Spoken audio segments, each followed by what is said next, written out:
ഈ M G സർവകലാശാലയിലെ താൽക്കാലിക നിയമനവുമായി ബന്ധപ്പെട്ട് ചില ആരോപണങ്ങൾ അതൊക്കെ നേരത്തെ പറഞ്ഞു കഴിഞ്ഞതാണ്. അല്ല, അതിലൊരു വിമർശനം ഇപ്പോൾ SFI ഉൾപ്പെടെ പറയുന്നത് 25-ാം തീയതി മമ്മൂട്ടിക്ക് ഡീൽക്ക് നൽകുന്ന ചടങ്ങിൽ താങ്കളും ഗവർണറോട് പങ്കെടുത്തിരുന്നു. അതിന്റെ തൊട്ട് പിറ്റേ ദിവസം അവിടെ സെനറ്റ് യോഗം നടന്നിരുന്നു. സെനറ്റിന് ഈ സെലക്ഷൻ കമ്മിറ്റിയിലേക്ക് ആളെ കൊടുക്കാൻ തീരുമാനിക്കാനുള്ള ഒരു അവസരം ഉണ്ടായിരുന്നു. അത് പക്ഷേ സെനറ്റ് മാറ്റിവെച്ചു. അത് SFI പറഞ്ഞൊന്നും ഞാനിപ്പോ മറുപടി പറയാം. അതൊക്കെ KC മറുപടി പറഞ്ഞു. ഇത് യഥാർത്ഥത്തിൽ മാറ്റിവെച്ചിട്ടുണ്ടോ യോഗം?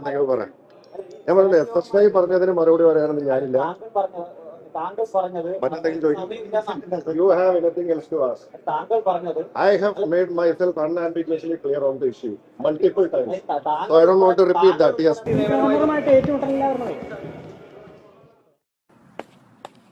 ഇനിയും പുസ്തകം ചുമക്കണോ അതോ ടെക്നോളജിയിലൂടെ കുതിക്കണോ? സ്മാർട്ടായ കാലത്ത് സ്മാർട്ടായ കരിയർ. +2 ഡിഗ്രി കഴിഞ്ഞവർക്ക് സ്മാർട്ട് ഫോൺ ടെക്നോളജി പഠിക്കുന്നതോടൊപ്പം നേടാം career with status, income and freedom. കേരളത്തിൽ പഠനം, ഉത്തരേന്ത്യയിൽ പരിശീലനം, വിദേശത്ത് ജോലി. പഠിക്കുന്നവർക്കെല്ലാം ജോലിയും വിദേശാവസരങ്ങളും.